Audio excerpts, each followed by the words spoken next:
Now that's what I'm talking about, a top 5 score. Alright, that's a very, very good way to start off the episode.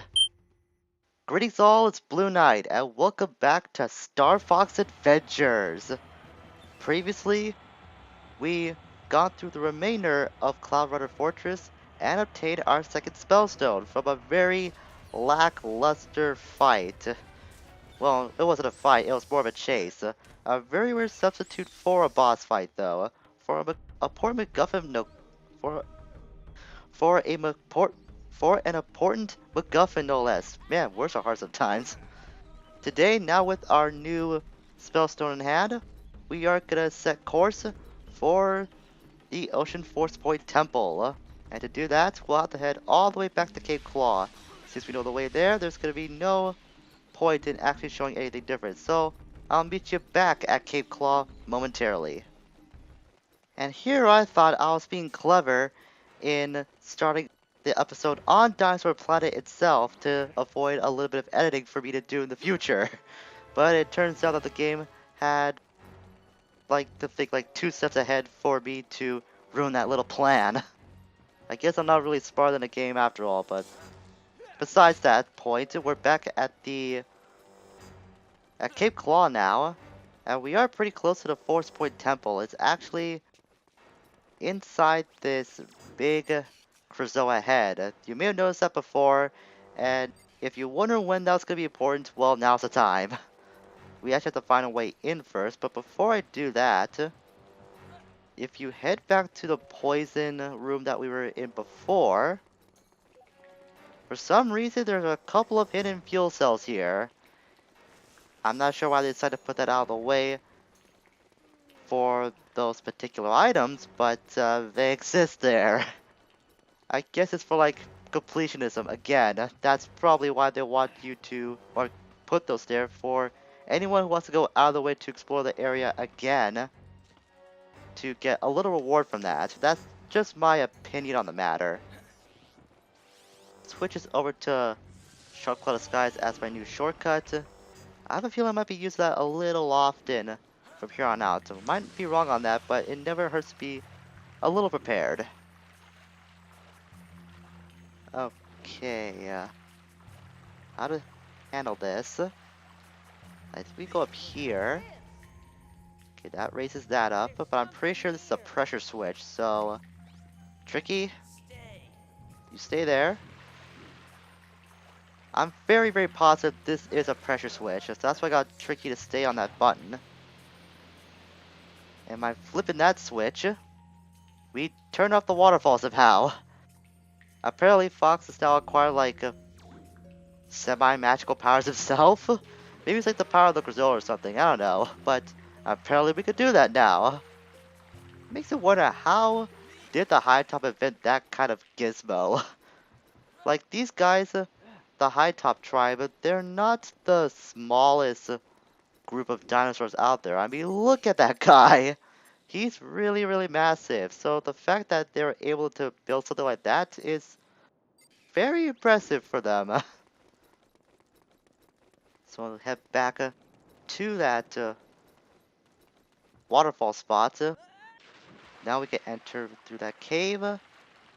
Let's see what we can find here. If you go near those whirlpools, they won't actually kill you instantly. That's what I thought for the longest time, but you just lose a quarter heart as a result of damage. So you don't have to worry about the whirlpools too much if you've seen any of them up until this point in the game. And I'm pretty sure we come across more of those as hazards during our playthrough here. Oh no, there's a firewall in my way. Whatever shall I do? It's not like I have a freeze blast on my staff that I could use. Come on, you guys. You gotta provide better traps than that.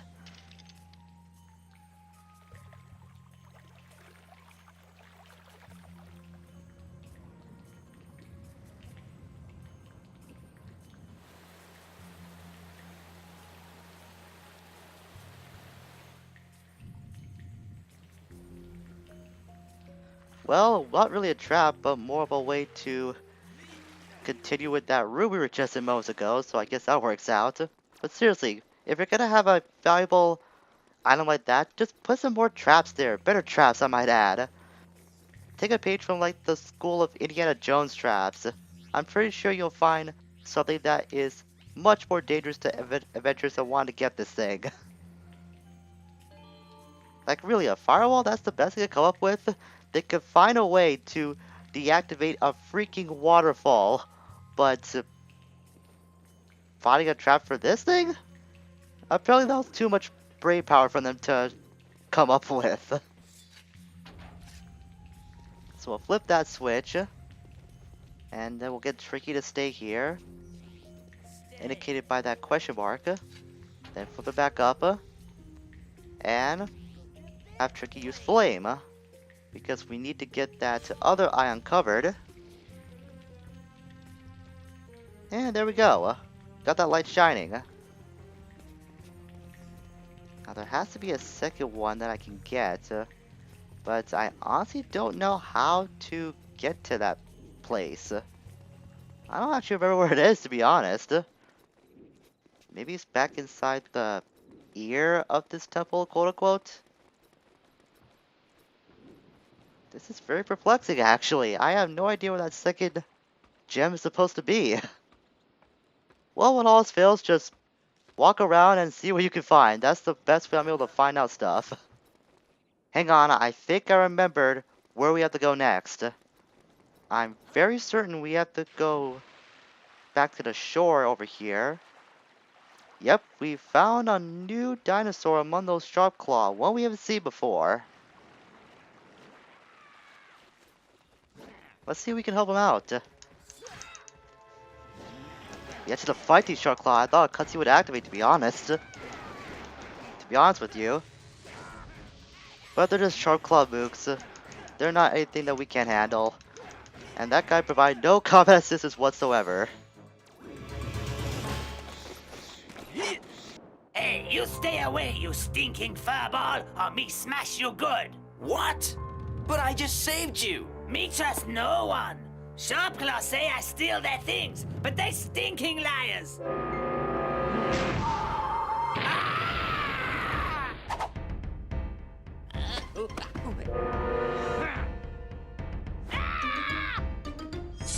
Oh. Me get out of this place. Adios.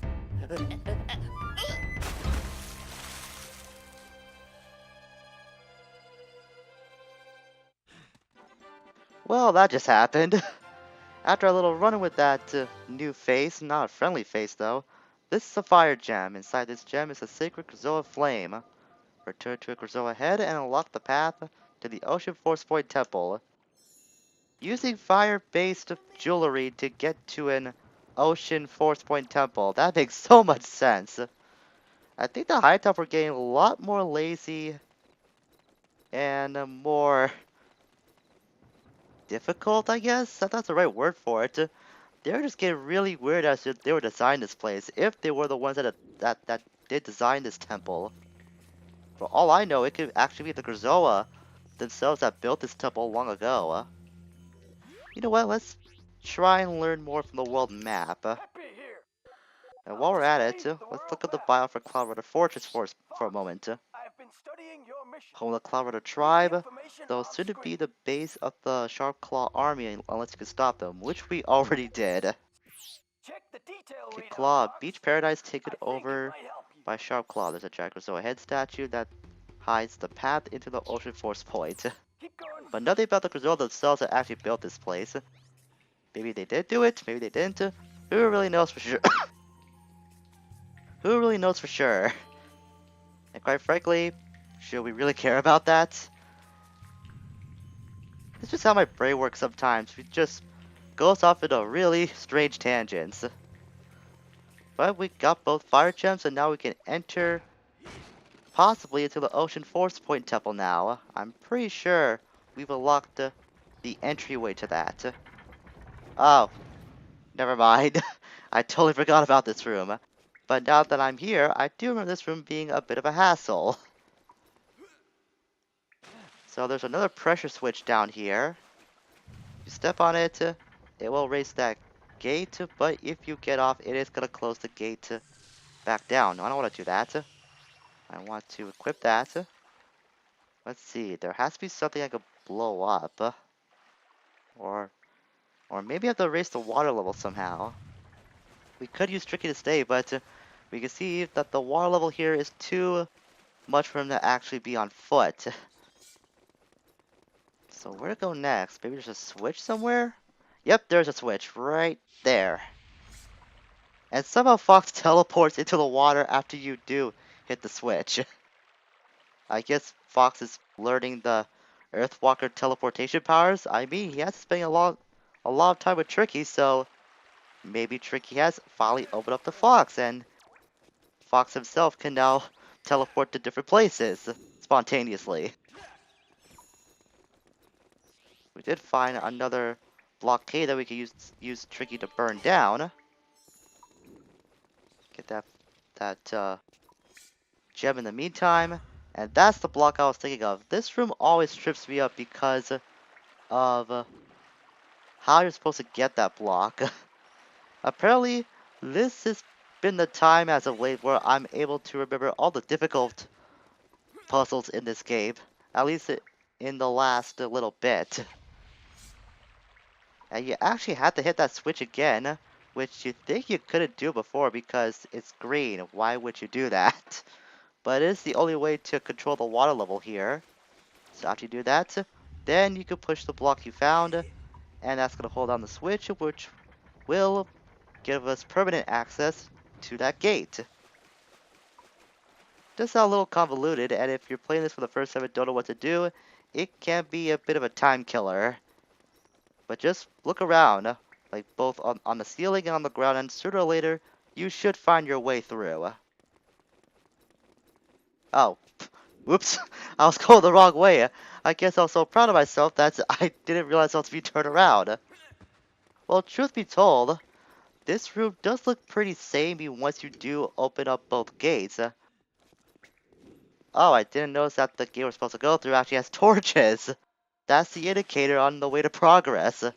That I didn't notice before. I always assumed there were torches on that gate, but apparently they're not. You learn something new every day. I'll actually feed Tricky over here since he's out of energy. And then go through this tablet door of sorts. This finally takes us closer to the ocean force point. Just take out that guy really quickly. We'll go to the force point temple itself and then stop the episode there. This episode is actually running on a bit longer than I thought it would. I was very certain we would be at the force point or within the force point itself by now. There shouldn't be any fuel cells in this area. This area does look really pretty though. This could benefit as like some sort of private resort space of sorts that you could use to just get some private time to yourself. It does look really relaxing, minus all the sharp clawed troops that are buried underground though. Other than those guys, this place does look pretty serene. I would love to just sit here for a while and just be lost in my thoughts. Climb up that ladder. There's another ladder there. And we shouldn't be that much farther to the entry point to the force point. Crack this open first. This is probably just scarabs. Oh, there's a Shilly Sharpclaw here. I figured there'd be one more enemy we come across, but not you again. I'll just deal with you since Tricky's not up here. Because Earthwalker teleportation powers aren't working this one time, but I don't care. I got Freeze Blast. I can just use that to vanquish that guy. And just like last time with the Volcano Force Point, we'll have to use the spellstone we acquired as a key of sorts to get through various points in the Ocean Force Point. And now we're finally inside the Ocean Force Point Temple itself. And this is where we're going to stop for today. We still got a bit of a ways through before we can actually get back to the Spellstone Shrine. I guess what we'll call that place where we have to drop off the Spellstones to stabilize the planet. Because I do remember that the way back to that place through this room can take a little time to get through. But like I demonstrated, if I just wander around enough, I'll eventually find my way. So next time, we're gonna go through this room and eventually land back at the Spellstone Shrine to drop off the water spellstone, ice spellstone. I'll just call it a water spellstone just because of the correlation between the item and the force point. Until we meet again, farewell for now.